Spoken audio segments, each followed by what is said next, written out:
Don't rely on people. Integrity Committee. And I said, why would I stay in the room and take a risk when I can leave the room and be scot-free? She said, you got a duty. So welcome everyone to the briefing meeting here at the Bundaberg Regional Council supper room. Over to you, Mr CEO. Thanks, Mr Mayor. I've got my reserve technology here, my computer's not working. The first item today, Council, is in relation to regulated parking. You may recall that... So I'm going to... Thank you, Councillor. Declare a conflict of interest next week, so I'm leaving.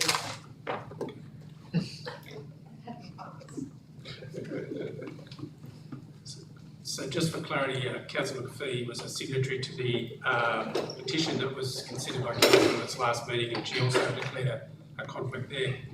So Council, as a result of mayoral minute in responding to the COVID situation just prior to the election, one of the changes we made was to have a moratorium on regulated parking in the CBD. So our parking inspectors were redeployed to other areas, and Council hasn't been monitoring or issuing fines for parking for a couple of months now. We've been approached by the Chamber of Commerce and, as I said, by a petition that was tabled at the last council meeting for council to reconsider that, given the fact that some of the restrictions around COVID now are easing, and we're also aware that Brisbane City Council returned to regulated parking as of this week as well. I've spoken to some individual shopkeepers. The responses varied. Some of them are in favour of returning it as soon as possible. I have to say, from my perspective, looking at this end of the CBD, there always does seem to be adequate car parks, but I know some of the shopkeepers feel that regulated parking actually assists their business in terms of getting a turnover, particularly for older residents that are able to get a car park close to their business. So, because it was done by council resolution initially, we need a council resolution, obviously, to reverse that decision. So we're looking for, I guess, a decision next week at the council meeting as to when that would occur, if the will of the council is to reinstate it. Staff are recommending at this stage that if you are of a mind to reinstate it, we'd kick it off from the 1st of June. Questions and comments? Thank you, CEO. You answered my question at the end there, so that's fine. Timing. Timing, yeah. And there's been some discussion about making sure there was adequate, if it is to be reinstated, making sure there's adequate notice, obviously in terms of public notification, so people are aware of the change.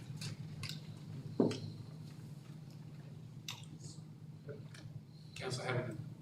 Would there be any moratorium on issue of fines, say, giving a short period of grace, people who haven't heard or know that they have, if they are in fact reinstated, you know, one week is a huge amount of time, so. That could be built into the council decision next week as to whether you want to give a period of grace and waive the fines that were issued for the first week. So that'll be entirely up to the council if that's the way they want to introduce it. Thank you. Okay, nothing else on that one? Sorry. Oh, yes, please.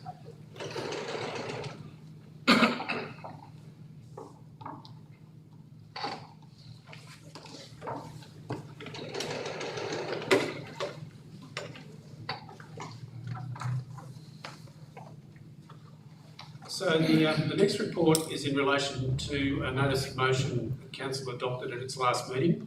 And I'll read out the notice of motion was that I give notice that at the next ordinary meeting of Council, a report be provided to outline the role of the Planning and Development Committee, including the identity of 3 elected members of Council, and that they be appointed at that meeting.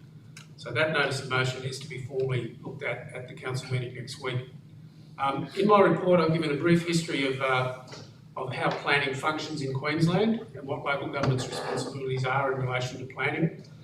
I provided a summary of which councils of like size in Queensland have a planning committee and which don't. And then I've talked briefly about the fact that if you are to have a planning committee, the council needs to determine how many councillors be on that committee, bearing in mind what the notice of motion says. But probably more importantly, what delegations the council is prepared to give that planning committee should they wish to have a planning committee. The council, up until 2016, Bundaberg Regional Council had a planning committee which consisted of all the councillors, and they had a level of delegation to determine applications without them having to go to council. But having said that, there was still an overriding opportunity for all councillors to call any application to the full council for determination as currently exists, with council staff having delegation currently. So, happy to take questions and comments. Councillor Barnes. Thank you, Mr. CEO. Councillors, I'll just foreshadow that when this matter comes before the next council meeting, I'll be seeking leave of council to add some clarity and put the word advisory after planning and development. So it would read outline the role of a planning and development advisory committee, and I think that would address some of the issues in relation to delegations. Thank you, Councillor Barnes. As opposed to confusing it with the standing committee. And my report is written on the basis that it would be intended to be a standing committee, so that is an important point of clarity. Yep. And I'll provide additional information to the councillors prior to the council meeting about what the distinction is between the two. Thank you. Okay. Councillor Cooper. Yes, Mr. CEO, could you just add some more clarification to the numbers relating to the different sections of the state? You've given a chart within that summary in relation to the decided by delegation of authority and decided by council. So in the first instance, SEQ averages, based on all 10 SEQ councils, left decided by individual council at 3.44. If you'll take it over the broader picture, when you take the overall averages at 7.01% being approved. So we fit into the category of the non-SEQ or the We're a non-SEQ council, yes. but the statistics provided in that chart on SEQ councils. And I think, I'll check with Michael, I think the reason for that might be is I'm not sure if we have the data for any non-SEQ councils, do we? CEO, that data was sourced from the LGAQ and they didn't provide the raw number of applications involved. It's more looking at, a trend about the percentage of applications decided to, because obviously some councils decide more applications than others based on their levels of activity. Right. So I'm reading into the clarity of that in saying that once adopted and we put that into place, we've actually improved the red tape scenario of the planning area. So we've reduced the time. Well, that was certainly the intent of the changes the council made 2 years ago as a result of the independent report we had when we adopted those recommendations, was to improve assessment and processing and determination times, and we've certainly achieved that under the current regime. That's not Yeah. Just another one for clarity. So non-SEQ average, which we're a part of, that's 10.27% of all the development applications that come to council, which are normally done under delegation anyway. I'll check with Michael, but my understanding of that is it's saying that 1 in 10 applications that are decided comes to the full council. That's correct. That's correct. That's good. So, as I understand. Councillor Hammond. Question. Sorry if I should know this or what, but what's the point of difference between Bundaberg and those councils who have standing committees, such as in Toowoomba, Townsville and Rockhampton? Well, I guess the fact is I wasn't trying to find a point of difference, I was trying to find a point of similarity. And so I was giving you examples of councils that were of a similar size that might have similar issues, similar geographic areas. So, no, obviously no two is the same, but I'm trying to find councils that might give you some valid comparison. Thank you. Any other comments or questions? Okay, so on the basis of what Councillor Barnes says, I'll provide that additional information about advisory committees prior to council considering the item formally next week. Thank you. That'd be the correct method for me to seek leave of council to change the word. Well, at the moment, the notice of motion has been superseded by this report. Yep. Because what your notice of motion effectively said was to give us a report. Yep. So from the floor, you can say, you can clarify what your intent was about whether the committee was advisory or standing. Yeah, it was never to have a standing committee. Okay, so the next item is the appointment for all council current committees and the council representatives on those committees. So the list is provided at the end of the report along with the proposed council representatives.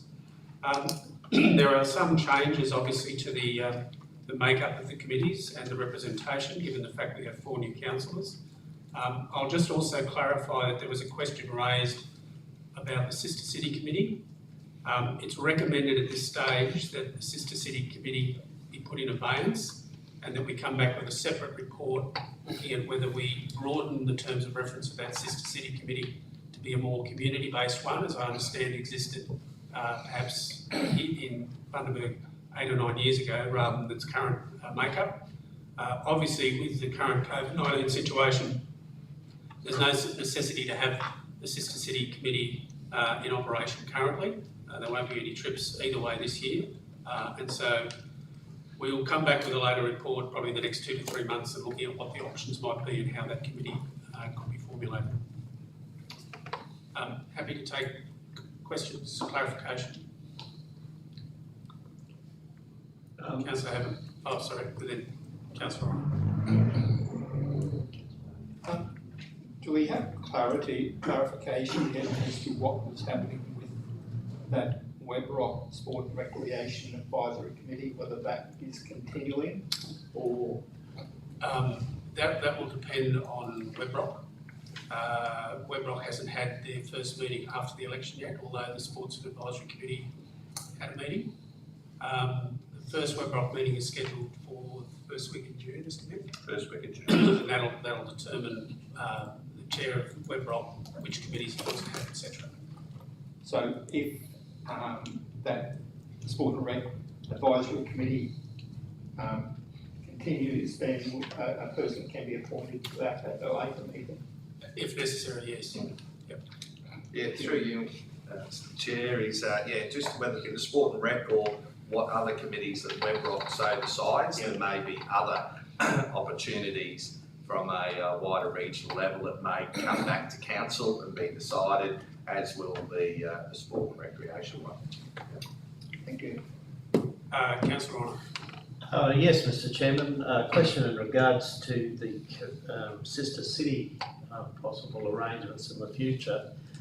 If we were to develop a community committee, would there be a responsibility to have a councillor on that, or could it simply be a consultation to council committee or a advisory to council committee? As the Mayor said, that would be, Councillor Ryan, that would be part of the deliberations at that time. Whether it would be an advisory committee, whether it would be council representation. But there wouldn't be any specific requirement for it to be a council membership committee. No, I think all those options are on the table. Okay, nothing else on committees? Thank you. The next item is fees and charges register 2021. Anthony, welcome. Thank you. Good afternoon, Council.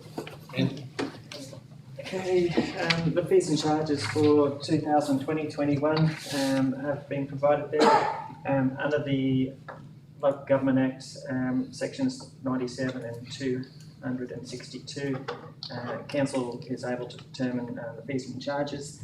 The fees and charges are split between what we call cost recovery, or referred to as cost recovery, and also commercial fees. So the cost recoveries are the fees that council provides and basically has a monopoly on.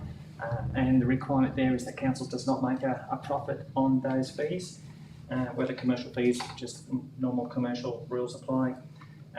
All the fees and charges have been reviewed by the relevant managers, and as previously determined under our long-term financial plan, the fees were generally increased by 2.5%, and there's variations for rounding and also in some circumstances where the fee may have been moved by another amount. Just with the cost of levy being that we can't make a profit as such, the council does have a calculation model that the managers will go through and identify all the tasks that are involved in a fee and cost that out against the employees' wages, as well as on costs for employment and also across the department. Those on costs are in line with what we do for national competition policy for the water and sewage businesses units as well. So I present the fees and charges there for council to consider and adopt. Any questions?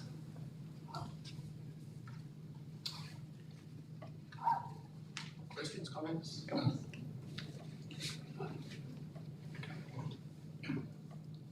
Thanks, Anthony. You can stay in the seat and do the hard one. Okay, the financial summary for as at the 1st of May 2020 is presented there for council. This is required under the Local Government Act that we have to present a summary every month, or as close as possible to the end of each month. In the summary there, I suppose most things are COVID-19 related in the queries. The points probably worth noting is that COVID-19 will definitely have an impact on our fees and charges. The fees and charges are tracking slightly below budget and will be impacted by COVID-19. As the same as interest, so interest on rates, and that's part of the council stimulus package that we've reduced the or stop charging the interest on rates, but they'll have a slight impact. And also the interest rate is below what we would have expected at this time of year when we did the budget. With the grants and subsidies, we're expecting that to basically come in online with, at this stage we're still expecting the advance payment of the fiscal assistance grants to come through, although the state haven't had their budget, that's been deferred. We haven't got any further information on that yet, but there's about $4 million tied up in that we're expecting to come through. So obviously if it doesn't, that's going to have a significant impact on our operating result for the current year. With the recurrent expenditure, employee costs are tracking along budget.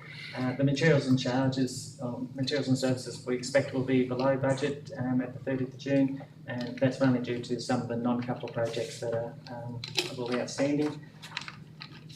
With the capital expenditure, it's running at 58%, including our debt redemption, or about 56%, just on pure capital construction, which is a fair margin behind where we expect to be at this time in the year.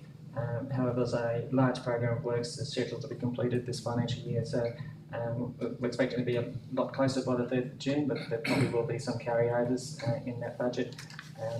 Some of that will be related to projects where there is not purely related to council, and there's funding and other agencies are involved to defer the projects. From a cash point of view, we have no short-term liquidity issues foreseeable, even with the impact of COVID-19 and the initial impact over probably the next 6 months. We don't see any cash shortcomings where we'd have to look for additional working capital. So at this stage, I think we're fairly comfortable there. With the rates debtors, just a note there that once again we haven't been actively recovering the debts for the last couple of months, and we have seen a drop off in payments on rates coming through there, so we expect that to continue to the 30th of June. And the other debts are also decreasing, and that's probably reflecting that we're not undertaking the parking restrictions at the moment and fines for infringements in that space.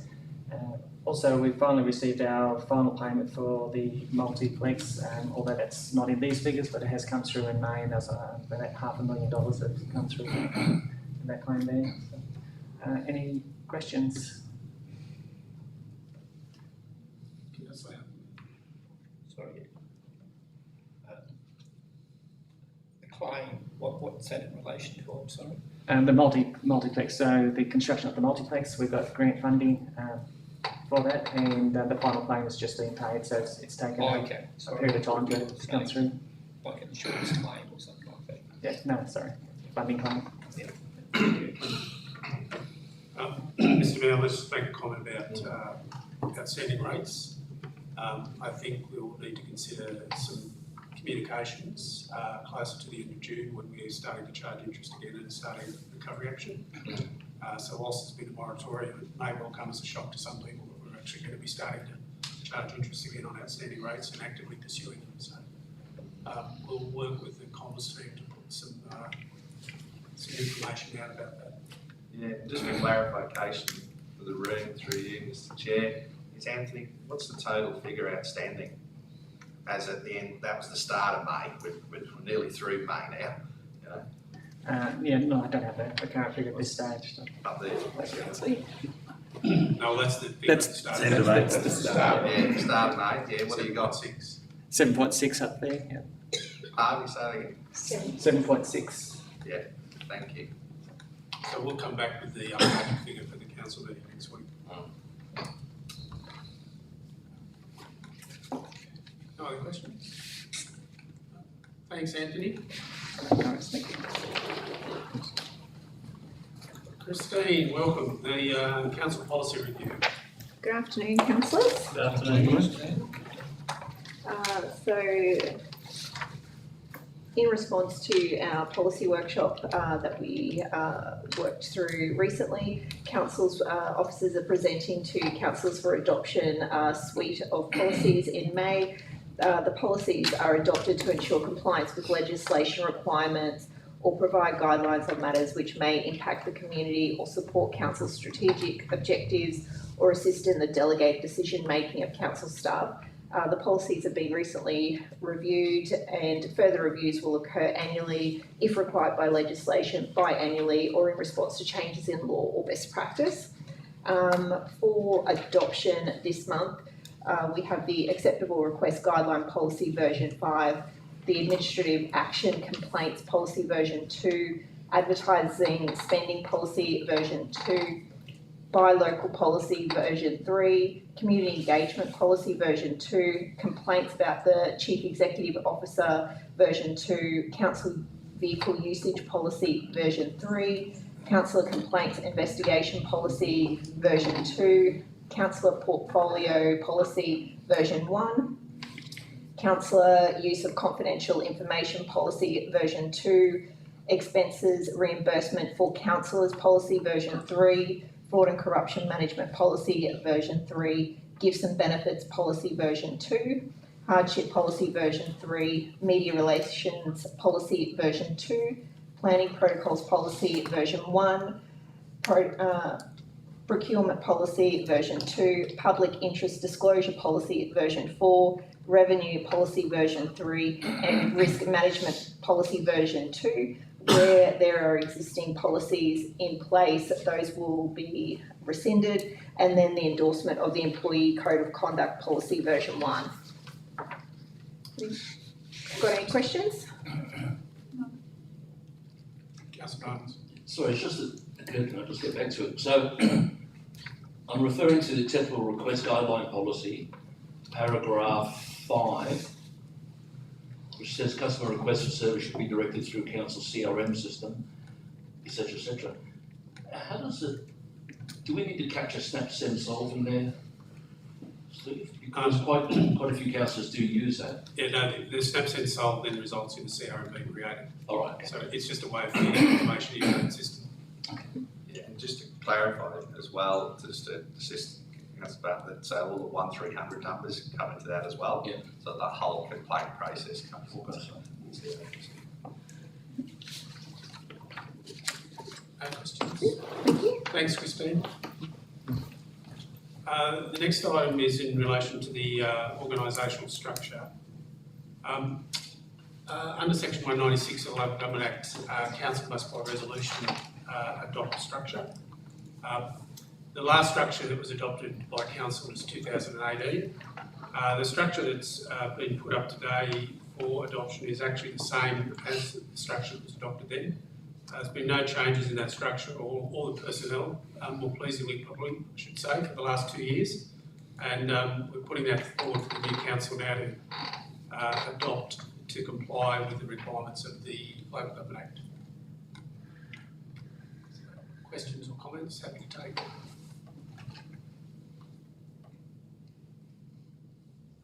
Okay, thank you.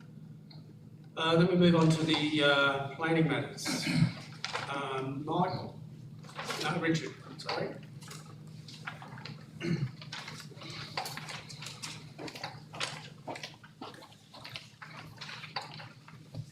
Good afternoon, councillors. Councillors, item L1 is a reconfiguration of a lot application over land at 50 CSR Depot Road, Chills. Councillors will notice within the reading of the report that it was originally submitted as 1 into 7 lot subdivision, but through the assessment process was modified a couple of times by the applicant to what's currently being assessed, which is a 1 in 5 lot development proposal. So the land's approximately 5.3 hectares in area, which is just a touch over 12 acres in the old vernacular in the rural zone of the planning scheme. And as I said, the applicant's proposing a 1 to 5 lot subdivision with lots sizes in the range of 3,900 square metres at the smallest and 26,900 square metres at the largest. The land itself is located approximately 3.5 kilometres northwest of Childers and about 1.5 kilometres from Apple Tree Creek. And being in the rural zone, councillors will note that the application has gone through an impact assessment process, an assessment process that included a public notification period. The report itself details the assessment benchmarks. It's the applicable parts of the code that the assessment officers have looked at in the assessment of the application. And some of the key features are detailed there in section 3 of the report. The primary considerations that council officers have looked at is that the land is located in the rural zone, so there's rural planning area codes and rural zone codes that aim to protect and preserve rural land, and the proposal is a proposal which aims to create allotments that are below the 100 hectare minimum allotment size. The applicants put this proposal forward on the basis that the surrounding locality is characterised by a mix of both larger rural parcels but also smaller either rural zoned lots that are used for rural residential purposes or actually rural residential zoned lots which also exist in the locality. So it's a fairly fragmented rural landscape, and the assessment details the officers' views of the proposal against those relevant codes.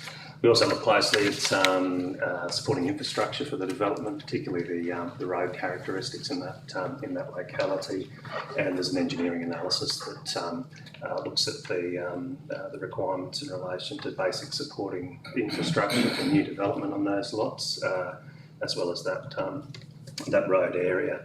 As I said, it did go through public notification, and there's a section in the report that details the submissions that council received during the public notification period. We received 5 submissions from members of the public, and the matters that they've raised detailed in the report with a officer response, but could be summarised as concerns about the impact of introducing residential style lots in a rural area and the agricultural interface, or the impacts that might be experienced through reverse amenity between a residential use and an agricultural use. There's a cane railway line that runs at the bottom of the hill, and there was a concern or a focus to ensure that the assessment or approval of an application didn't impact on cane railway infrastructure.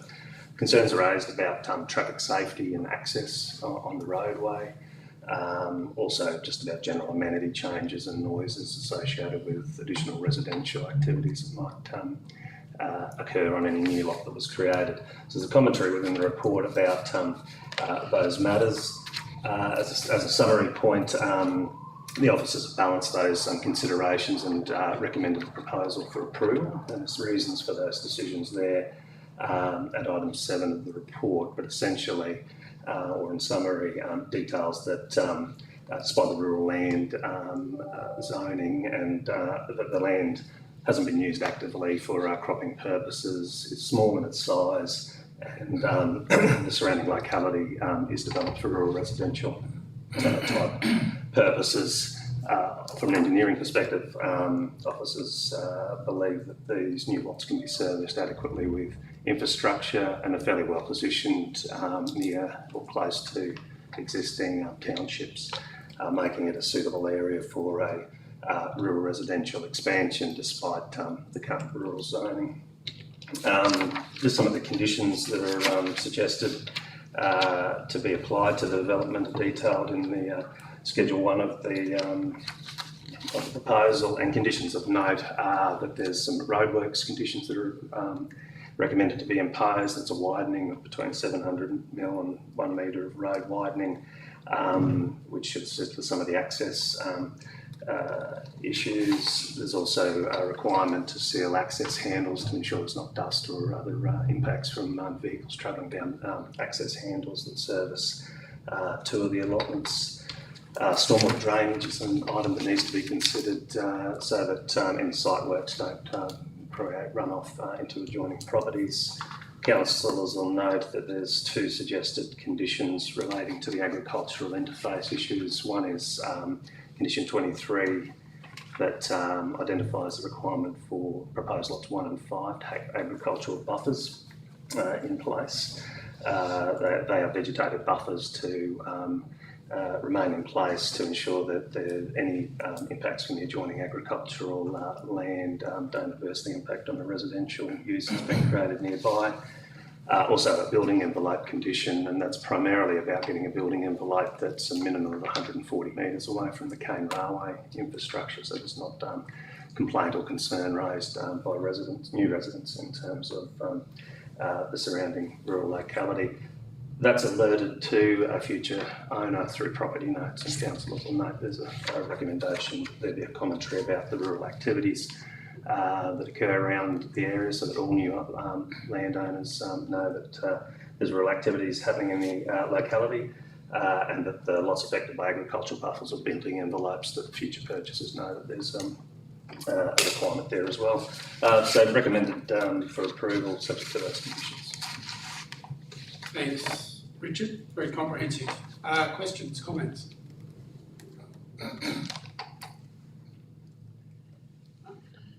Just a quick question. The lots that are already developed on the other side of the road, which are lots 49, 53 and 57, what size are they in comparison to the smallest one on these proposed plans? And through the chair, I think they're They look quite small. smaller than the proposed lot. So if we look at proposed lot 2 being just under 4,000 square metres, then I'd suggest that the ones on the opposite side of the road were somewhere between 2,000 and 3,000 square metres. Those lots were actually created through, there's an old mill site down the back there, so those lots were created some 100 years ago through an historical subdivision. The more recent rural residential land over here, which creates 5 acre lots, which is a bit more typical of a new rural residential estate, was done in about 1990. Questions?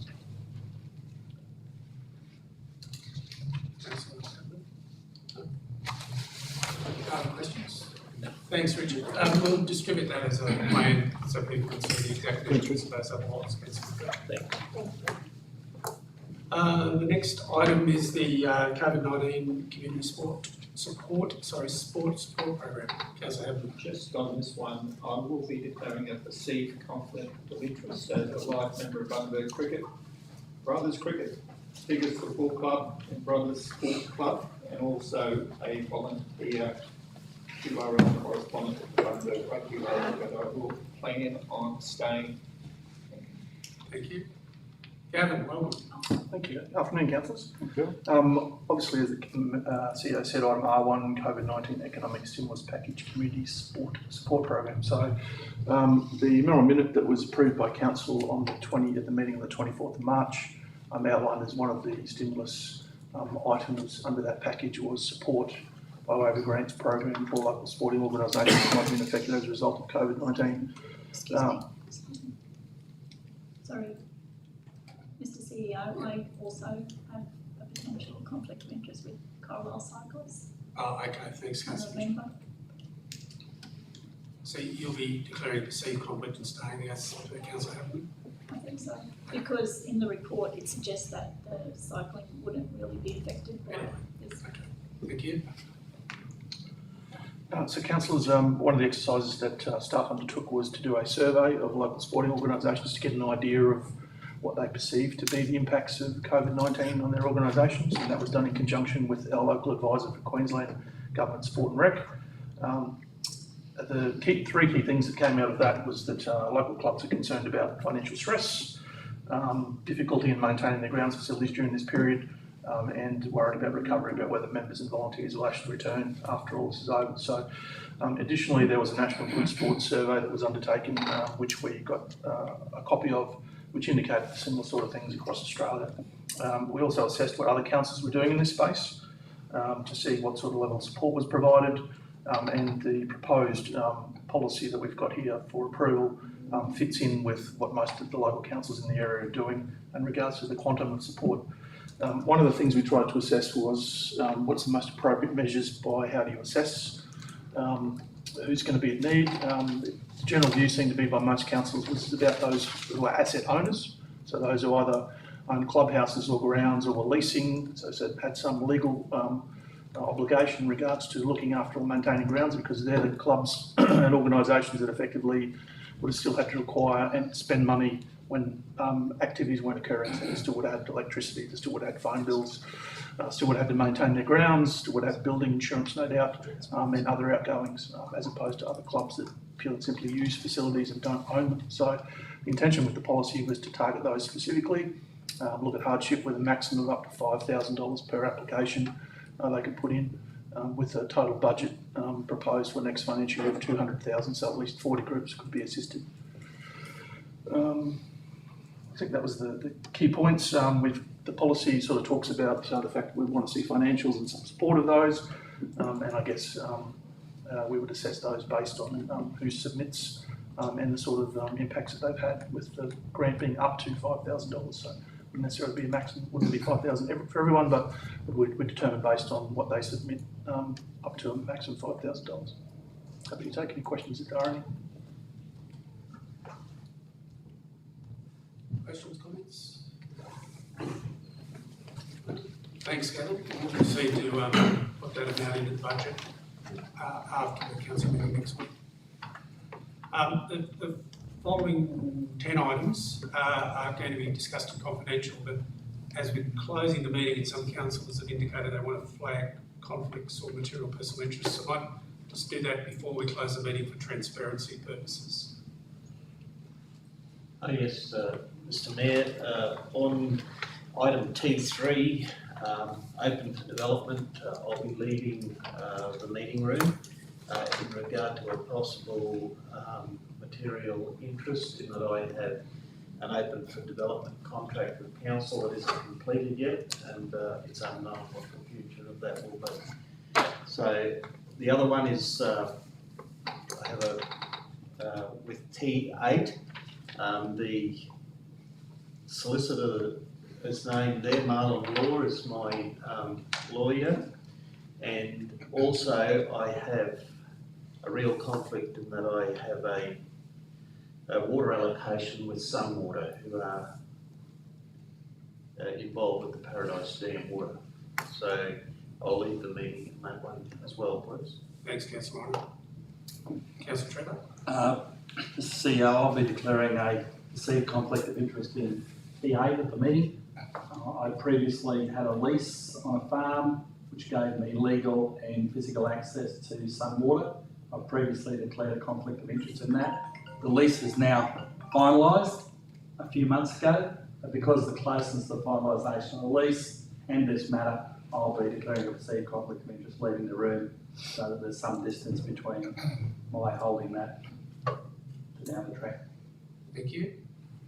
Any other councillors? Councillor Bartels. Through you, Mr Chair, I'll be declaring a perceived conflict of interest in item T11 as my wife is an employee of the proposed town. Thank you. Councillor Mitchell. I'll be declaring a perceived conflict of interest for item R1 as a member of the Coralvale Cyclist Centre. Anything else? No? Okay, so we'll then close the meeting and go into confidential to discuss those 10 items.